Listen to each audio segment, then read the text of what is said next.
আপনারা দেখুন দুর্নীতির কোন পর্যায়ে এরা চলে গেছে, যে আজকে বাংলাদেশ ব্যাংকের যে ঘটনা উঠে এসেছে, যে ভোল্টের মধ্যে সোনা বদলে সেখানে ধাতব মুদ্রা রাখা হয়েছে, সেখানে আপনার অর্নামেন্টসগুলো চেঞ্জ করে দিয়ে সম্পূর্ণভাবে আপনার নকল জিনিসপত্র রাখা হয়েছে।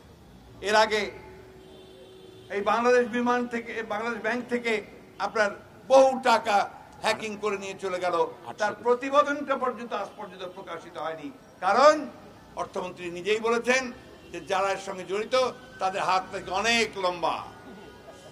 এই লম্বা হাত যদি থাকে তাদেরকে দিয়ে আপনি চলে যান না কেন? বারবার আপনি এই ধরনের লোকজনকে আপনি প্রশ্রয় দিচ্ছেন, তাদেরকে আশ্রয় দিচ্ছেন এবং সরকারের যে ইচ্ছা সেই ইচ্ছাকে পূরণ করছেন।